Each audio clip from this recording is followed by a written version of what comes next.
Greetings and bienvenue, Midnight Crew. Thank you for returning to this broadcast. And welcome to new viewers joining us for the first time. If you like a video, then feel free to subscribe. Dear friends, I was here a few days ago telling about a series of encounters I have had with an airborne entity that I have come to refer to as my companion. This is the second post I'll be making. During my pilot's training, I have encountered it multiple times. It always shows up when I am in trouble somehow, or I get in trouble because it's near. I am not sure about this. It always announces itself by my magnetic compass going to 110 and getting stuck to the left side of the housing. I often noticed some missing minutes after touchdown. The clocks I had carried with me and the ones that were in the outside world would show this difference. Before, it would be subtracting up to as much as 25 minutes to my travel, when it should take like 30 minutes, it only takes 5 to get somewhere, etc. The first time I encountered was with my old flight instructor. He obviously knew that something was up, but seems to deny it by saying things like, "Set your arrival time to when you expected to arrive," and giving people looks after which the topic of the conversation would change. Last week, I flew from a field in the Netherlands over the North Sea to an airfield in the UK. I had purposely carried extra fuel because I was hoping for my companion to show up. I wanted to see if I could get it to stick around and play in the sky for a while. I had prepared an alternative flight plan for myself to follow and printed some notes of recognizable point along the shoreline and of drilling platforms in case I got lost. Please bear with me since I rarely post on 4chan. I took off in the morning, one day late because of the weather, from a grass runway in a single-engine aircraft. I climbed to 5,000 feet and set course for the nearest rock on the other side of the North Sea. As expected, after about 13 minutes of flying, I was wondering if it would show up again. I know it is a stupid thing to do when over open sea, but I started circling. The view was beautiful and was almost a little regretful for not inviting someone to come join me. But my encounters with this entity are kind of my private thing. I feel a little silly for seeking the attention of something of which I don't even know what it is, or if it is even conscious. But I digress. Suddenly, my compass went in the familiar setting 110, and soon enough it appeared over my left wing. It looks like a glossy white metal ball, completely smooth, with 2 red antennas roaming over its surface. It uses this as a way of communication. Sometimes it points with them at things like a skyline of a city, and sometimes it flies in front of me and it puts them on either side of his body like wings. It is usually an indication that I am now following it, of which I have no control. It just makes the aircraft do that sometimes. Again, I digress. I usually see it coming from far away, fly a circle around me, and then take its place on my wing. This time it just suddenly appeared with the usual announcement on my compass. Now, 4,700 feet, because of my sloppy turns, it was moving to the front of my aircraft. It was amusing to see the 2 antennas were slowly moving over the surface, mimicking my propeller, which I know it didn't have to do, it just does that for its own amusement, or maybe mine, I think. It went in front of my aircraft and kept acting like a propeller. Unlike when it mimicked wings, I kept full control. It took me to about 4,000 feet, and something to the north where some clouds were. It went around a cumulus and made the turn wide enough for me to follow. I kept a close eye for any dangerous clouds, but for now the turbulence was well manageable. We kept playing our game of cloud dodging like that. It was pretty fun, actually. I noticed I have now come over my fear of it completely. It would always lead. I think it's because it's more fun to figure out the limits of what my aircraft can do for it than to follow my relatively rather crude brick of a plane. There was somewhat of a problem, though. After a while, the alarm on my watch went off, telling me my fuel was half gone, meaning I had been playing with my companion for a good 2.5 hours. I checked my dials, and they told me it was time to either continue forth to the UK or turn back. I was not nervous to have alerted anyone of my late arrival because I had indicated in my flight plan I would have well over 3 hours to fuck around up there. I brought my plane to the speed that would give me maximum range. I was, however, a bit uneasy about how I would communicate that it was time for me to go, but I had other priorities.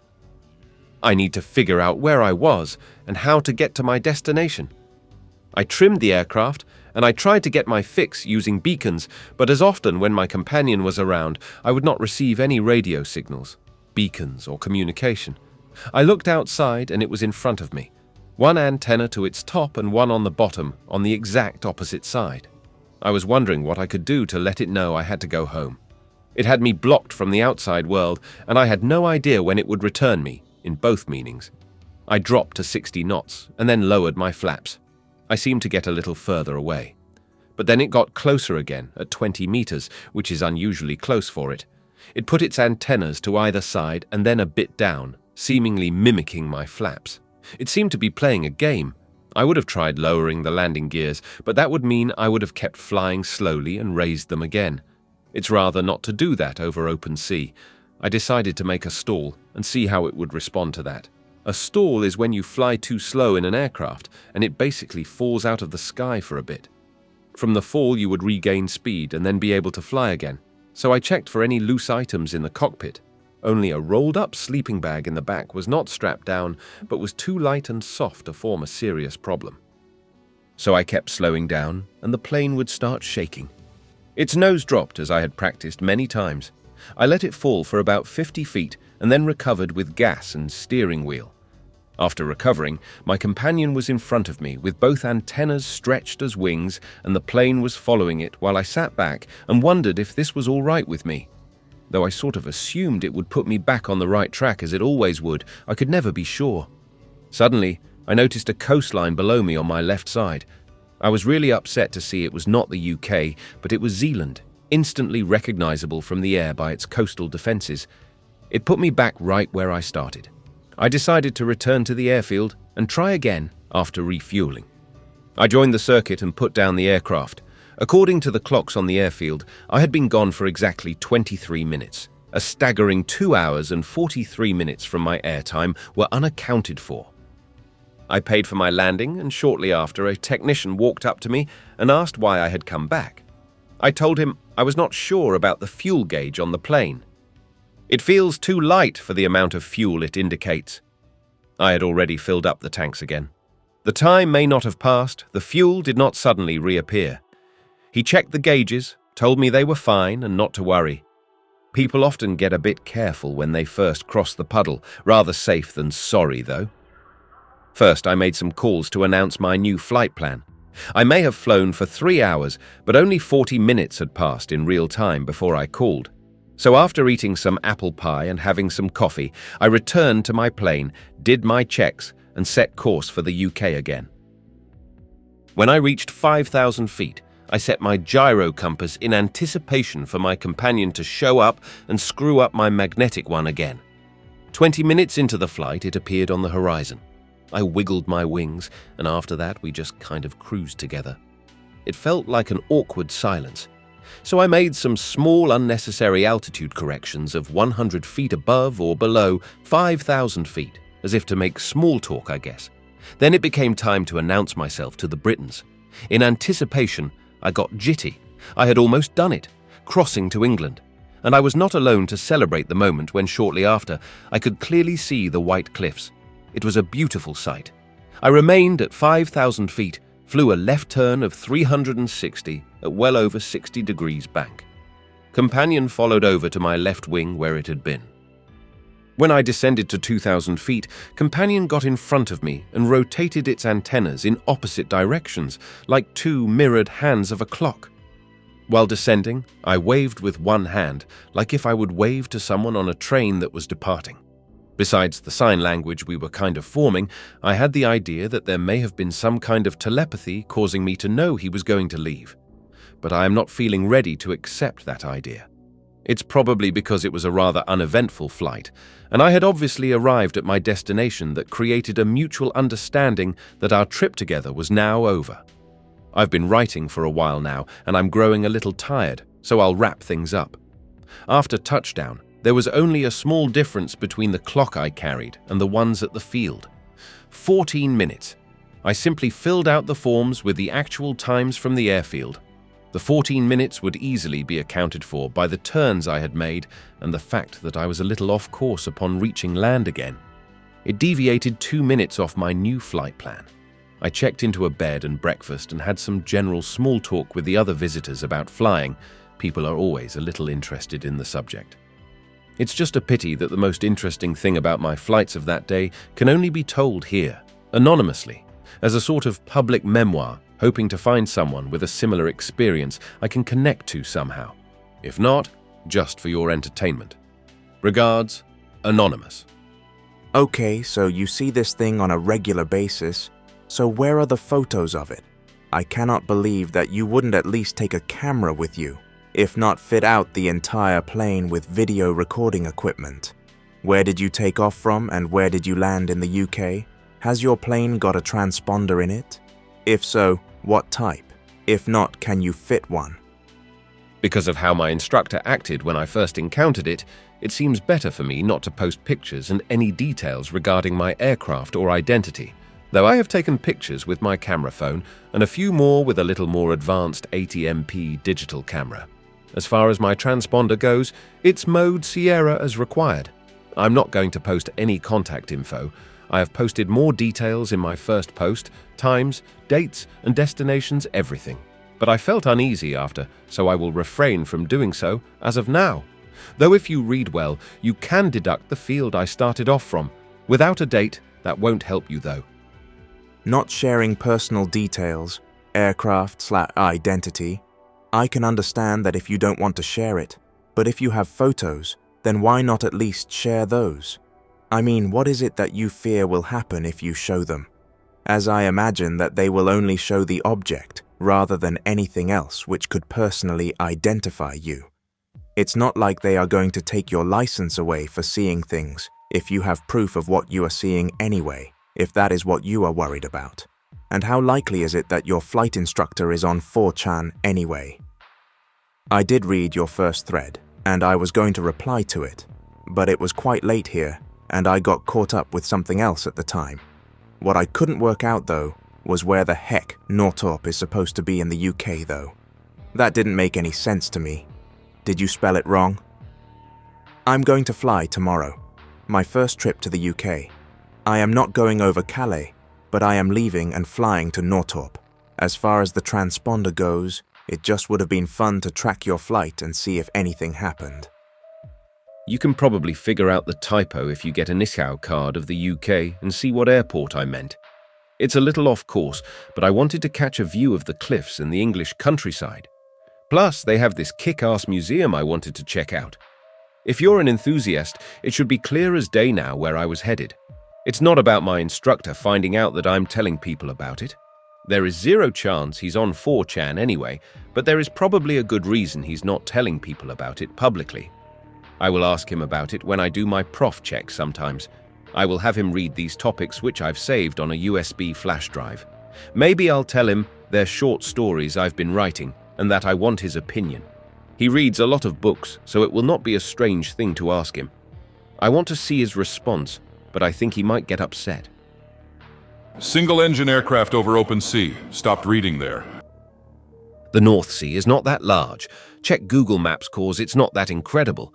It's exciting for a first-time crossing, but it's all in people's heads, including mine. If we can cross that distance over land, we can do it over sea. People do it in single-engine aircraft every day if the weather allows it. It's always fun to see how incredible people think it is. Flying feels incredible. Lowering the landing gear would be going a bit far. If you hit the water with it down, you're a dead duck.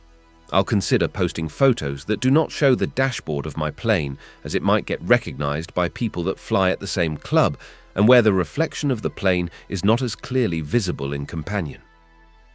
I have also thought about the 110 indication, but have no idea. It's the same in different aircraft, though. It doesn't change its indication or keeps pointing toward my companion. Just stays at 110. I've read the Hollow Earth theory on Wikipedia. It's kind of a Jules Verne-like fantasy. Interesting, but not convincing.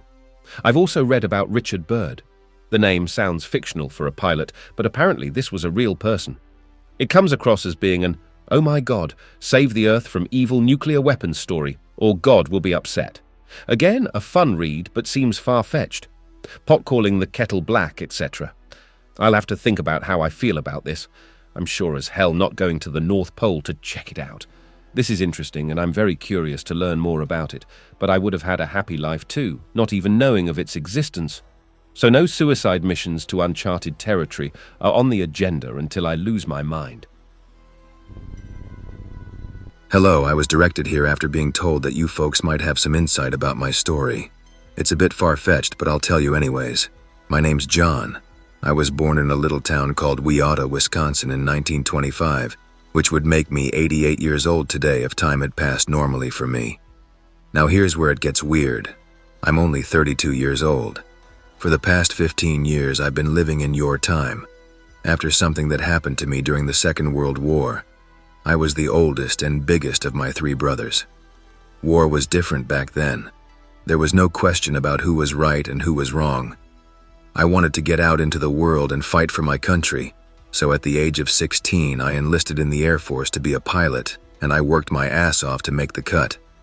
Believe it or not, by the age of 17, I was flying my first and very own Bell P-39 era Cobra during some training exercises over the Pacific.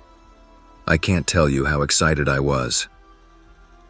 But here's where things got weird.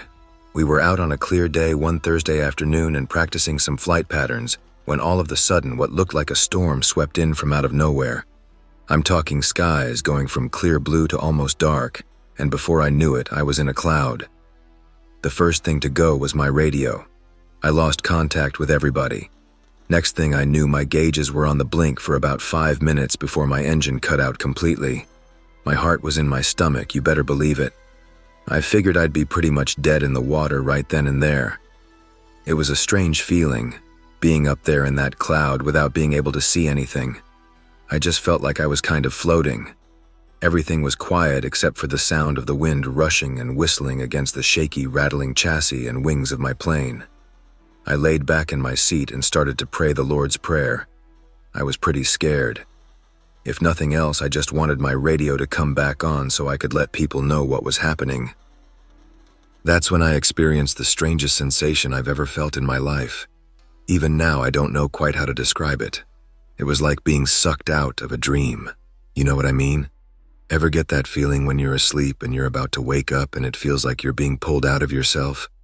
Kinda like a vacuum cleaner sucking you up and pulling you away, far, far away. Well, it did pull me far away. It felt like a kind of gravity. I ended up passing out. For all I know, maybe my plane was in a nosedive at this point. I had no way of telling anyways. In that cloud, there was no way to tell up from down from left or right. I passed out. Everything went black. It felt like it was almost an instant between that and opening my eyes. I was laying down face first in some sand. It was in my mouth.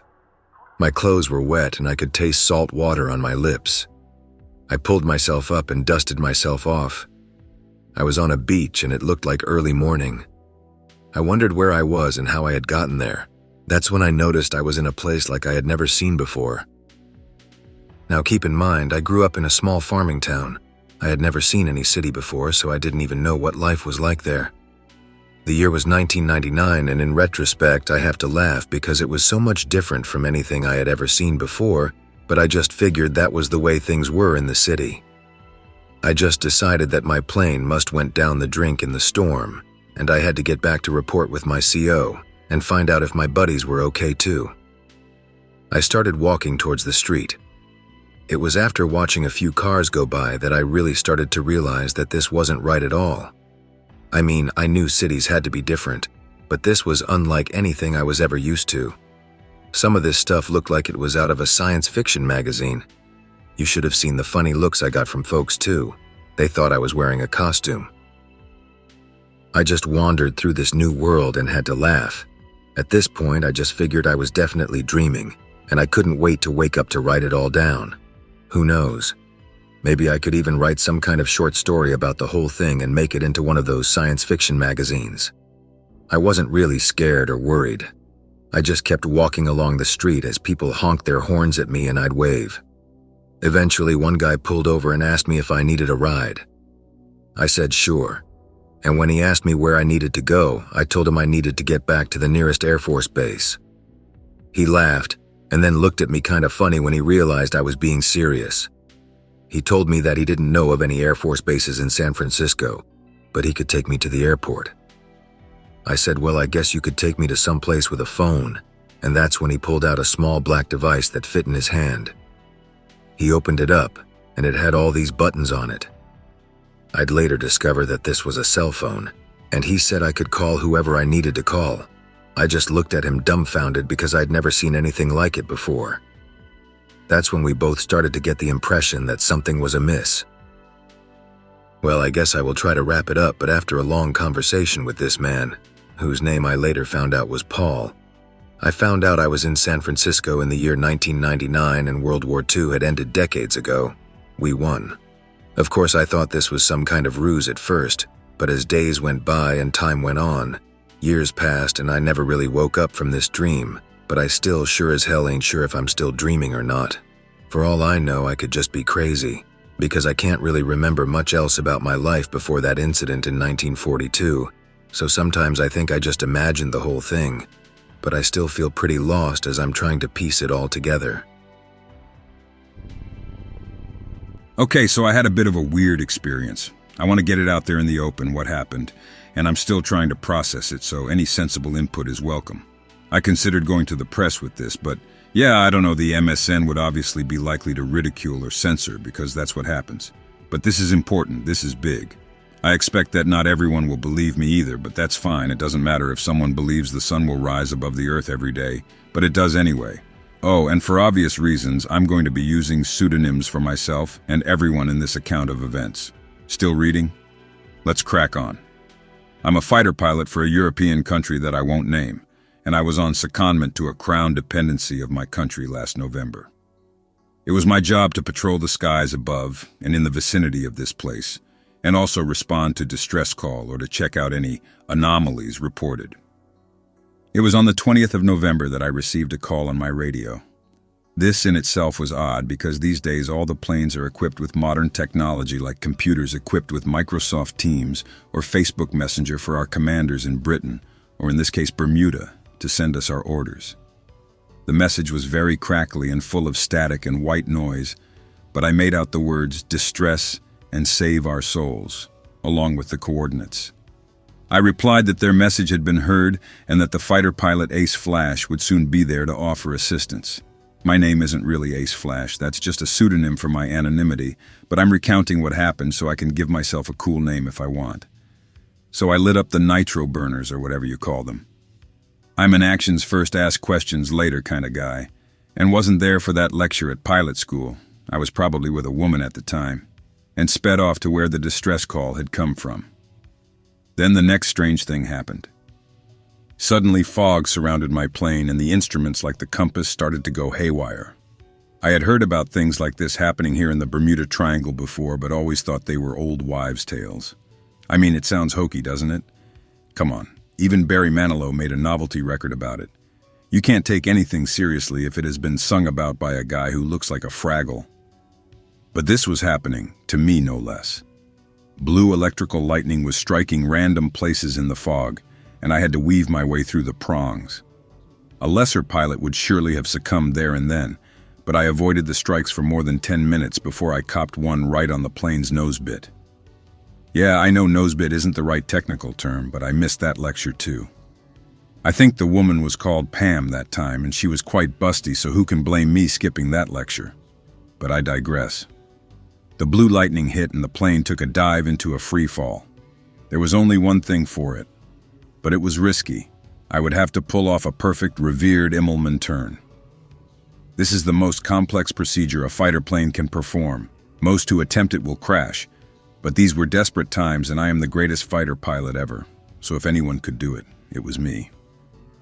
I put the controls into manual and took the plane to top speed before purposefully stalling the engines and letting the plane go into freefall. I healed my nerve until I was inches away from the water and waggled the sticks to take me up while firing up the engine again. The plane rose vertically above the clouds, and as I corkscrewed, the fog cleared. I did a loop-the-loop for good measure and looked down. At the point where the coordinates mentioned in the distress call where I could see a small island with a crashed World War II plane on it. This island was not on any map I have ever seen of the Bermuda Triangle, I landed my plane on the beach of the island and went outside to investigate. I locked the door and put the alarm on. After all that had happened so far, I was not taking any chances. No way was I going to let aliens, ghosts, or whatever take my plane. Further up the beach near the crashed plane, there was an old man sat by a fire roasting meat. The meat smelled a bit like pork. Then when I saw the piles of bones, I realized what the meat was. It was human flesh. By now the man had spotted me and ran at me while brandishing a trombone. Of all weapons, even makeshift ones, a trombone is a fairly poor choice in a combat situation. While it certainly has reach, it lacks the heft that a human thigh bone picked clean of flesh by a ravenous cannibal has. Luckily for me, there was one of those on the beach next to me. Using my armed forces training, I smacked the trombone out of the old man's hands and bopped him on the head for good measure. "You will rue the day you picked a fight with Ace Flash," I bellowed. You're the man who responded to my distress call?" said the old man in an American accent. "I was only running towards you with my trombone to play you a tune to thank you. It's been such a long time since I have had living company. I had to eat my companions to stay alive." The penny dropped. I knew I had seen the man before. It was an American trombonist and swing big band leader, Glenn Miller. "You're Glenn Miller," I questioned. "But didn't you go missing in the Second World War?" "What are you talking about? I was on a secret mission to assassinate a certain someone in his bunker when I crashed on this island last month." He replied, "I need your help to fix my plane so I can resume my mission." It all sounded very far-fetched, and I told him so. But I did have the spare parts he needed in the back of my plane, and agreed to give them to him and fix his plane if he played In the Mood and Pennsylvania 65000, while I worked, as they are quite boppy tunes. To be honest, though, he needn't have bothered, as they sounded a bit shit with just the trombone and not the rest of the band too. Eventually I finished, and he flew off into the sky straight into a cloud of blue electrical fog that looked similar to what I had flown through to reach him. As he did, I noticed the ground of the island was starting to fade and disappear as if it had not been there. I ran to my plane at breakneck speed. I got to the door and tried to open it, and I couldn't. It was locked. The alarm went off too with an ear-piercing wail as I fumbled for the keys and the alarm fob thing. Yes, I know. Not the technical term, but I was probably with some bint rather than going to the lecture then, and all. All the while, the ground was getting fainter, and I could see the sea through it. I wrestled with the keys, opened the door, and put them in the plane to start the engine. No time to stop the alarm. It continued to wail as I started the run up along the fading beach. I had just managed to get airborne before the beach disappeared completely, and the island with it. I finally turned off the alarm, mopped my brow of sweat, and got to the required altitude before breathing a sigh of relief as I turned the auto controls on. It was now that I noticed something as different. Rather than being labeled in the usual German, everything was now labeled in English. What's more, it seemed I could now speak English, and I was thinking in English. Gone was the horrid, guttural, unpoetic German everyone had been forced to speak since they had won the war. Evidently, Glenn Miller had been telling the truth. He had returned to his own time and killed Hitler in his bunker, thus winning the Second World War for the Allied forces. It's a funny old world.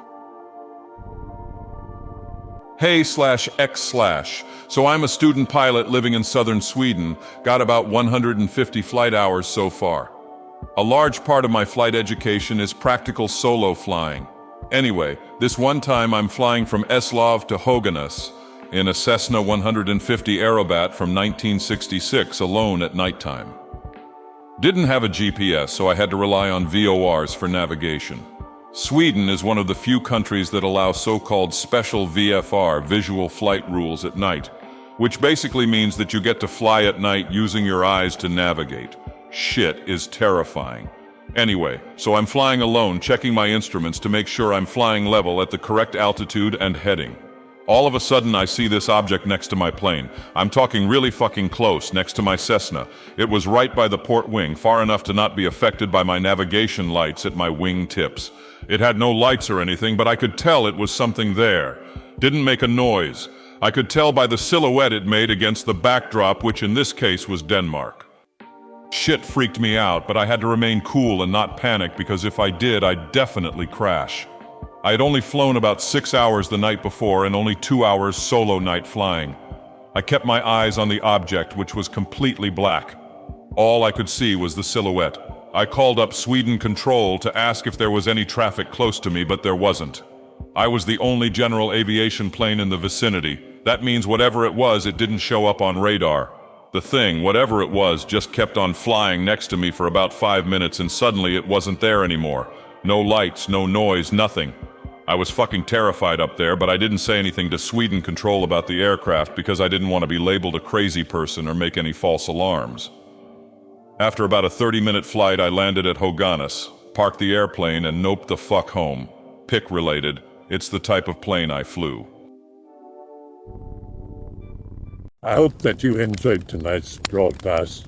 If you enjoyed tonight's story, then please subscribe to the channel, as more Greentext will appear daily.